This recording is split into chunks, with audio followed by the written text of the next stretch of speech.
Hello guys, आज है day 9 of 100 days Bhagavad Gita series. तो चलिए शुरू करते हैं। श्लोक 10।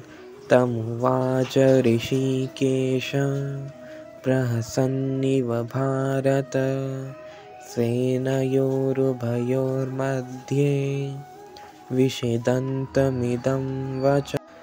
इस श्लोक का अर्थ है कि संजय दिव्य दृष्टि से देखकर धृतराष्ट्र को कहते हैं, हे भरतवंशी धृतराष्ट्र, शोक से भरे अर्जुन को देखकर श्री कृष्ण ने हंसते हुए यह वचन कहे। श्लोक 11। श्री भगवान उवाच अशोच्यानन् वशोचस्त्वं प्रज्ञावादांश्च भाषसे गतासून गतासूंश्च नानुशोचन्ति पंडिताः। इस श्लोक का अर्थ है कि इसमें श्री कृष्ण अर्जुन से कहते हैं, तुम उनके लिए शोक कर रहे हो जो शोक के पात्र ही नहीं है।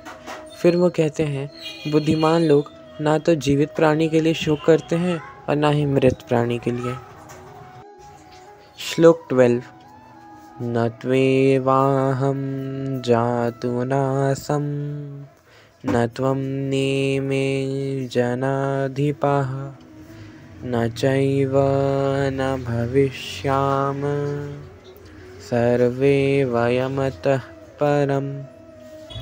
इस श्लोक का अर्थ है कि श्री कृष्ण कहते हैं, ऐसा कोई समय नहीं था जब मैं ना था या तुम ना थे, और ना ही ऐसा कोई समय था जब ये राजा ना रहे हों, और भविष्य में भी ऐसा कोई समय नहीं होगा जब हम सब ना हों। श्लोक 13। देहिनोऽस्मिन् यथा देहे कौमारं यौवनं जरा तथा देहान्तरप्राप्तिर्धीरस्तत्र न मुह्यति। इस श्लोक में श्री कृष्ण कहते हैं कि जैसे हमारे शरीर में आत्मा हमारे शरीर के बाल्यावस्था से तरुणावस्था में जाती है और फिर वृद्ध अवस्था में चली जाती है, वैसे ही मृत्यु के समय आत्मा एक शरीर को छोड़कर दूसरे शरीर में चली जाती है। फिर श्री कृष्ण कहते हैं कि जो बुद्धिमान लोग होते हैं वो इस परिवर्तन से मोहित नहीं होते और इस परिवर्तन पे ज़्यादा ध्यान नहीं देते हैं।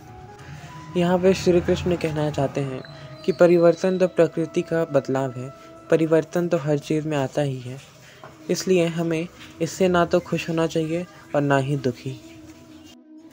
श्लोक 14। मात्रा स्पर्शास्तु कौन्तेय शीतोष्ण सुख दुःखदाः आगमापायिनो नित्यास तास्तितिक्षस्व भारत। इस श्लोक में श्री कृष्ण अर्जुन से कहते हैं, हे कुंती पुत्र, हमारे सुख और दुख तो सर्दी और गर्मी की तरह है जो आते जाते रहते हैं, इसलिए हमें कभी भी सुख और दुख से परेशान नहीं होना चाहिए और बिल्कुल भी विचलित नहीं होना चाहिए, बल्कि हमें तो इन्हें सहन करना सीखना चाहिए। श्लोक 15।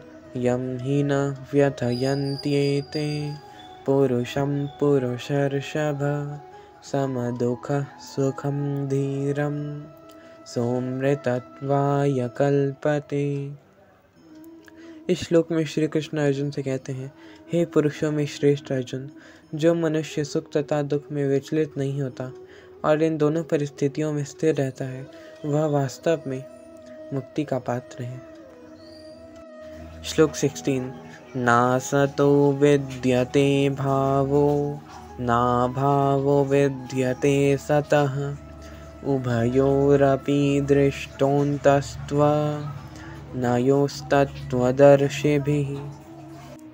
इस श्लोक में श्री कृष्ण कहते हैं, नाश होने वाला ये शरीर कभी अमर नहीं हो सकता और हमेशा रहने वाली आत्मा का कभी अंत नहीं हो सकता। तो गाइस, आज के हमारे 7 श्लोक यहीं पर समाप्त होते हैं और हमने डे 9 भी कंप्लीट कर लिया है। Thank you.